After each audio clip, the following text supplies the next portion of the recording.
Pakistan stock exchange में आज कारोबारी हफ्ते का तीसरा दिन था। हमने देखा जो है सरगर्मियाँ खासी उतार चढ़ाव का शिकार रहीं। मार्केट खासी नेगेटिव बंद हुई और 100 इंडेक्स ने जो हाई बनाया वो तकरीबन जो है 44,803 का बनाया, जबकि जो लो बनाया वो 44,133 पॉइंट्स का बनाया और तकरीबन 44,400 के करीब जो है 100 इंडेक्स बंद हुआ।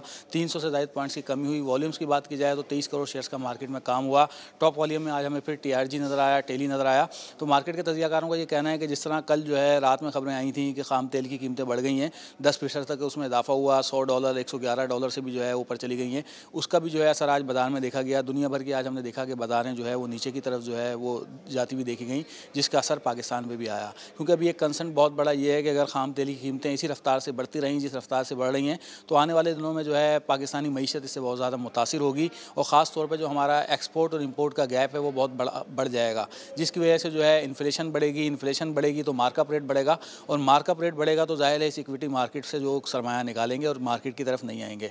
जबकि दूसरी वजह हमने आज मार्केट में ये देखी कि जिस तरह वज़ीर-ए-आज़म ने कल एमनेस्टी स्कीम का ऐलान किया तो तवक्को ये की जा रही थी कि शायद कैपिटल मार्केट को भी इस एमनेस्टी स्कीम में शामिल किया जाएगा जो इंडस्ट्री के लिए दी गई है, मगर उस स्कीम में भी हमने देखा कि स्टॉक मार्केट को शामिल नहीं किया गया। ये भी आज कंसर्न सरमायाकारों को नजर आया, जिसकी वजह से आज हमने मार्केट पर प्रेशर देखा और मार्केट के तजियाकारों का ये कहना है कि डॉलर की कीमत जो है वो भी मुसलसल बढ़ रही है। आज हमने देखा कि तकरीबन उसमें 30 पैसे का इजाफा हुआ, तकरीबन 178 रुपये के करीब इंटरबैंक मार्केट में डॉलर दोबारा आ गया है जो अपने हाई के करीब है। और मार्केट के तजियाकारों का ये कहना है कि अगर डॉलर भी इसी रफ्तार से बढ़ता रहा तो फिर यकीनन जो है बाज़ार में हमें बहुत ज़्यादा तेज़ी के साथ ऊपर जाता हुआ बाज़ार दिखाई नहीं देगा। नीचे की तरफ बाज़ार की मूवमेंट लगती है। बड़े जो मार्केट के पंटर हैं वो भी जो पिछले दिनों हमने देखा था कि 2 दिन उन्होंने तेज़ी की शॉर्ट टर्म के लिए, मगर उसके बाद फिर जो है वो हमें लगता है ऐसा है कि जो लोगों के जो खबरें हमें मिल रही हैं कि कैश काउंटर के ऊपर बैठे हुए हैं और उनको लगता है कि बाज़ार यहाँ से मज़ीद नहीं जा सकती है।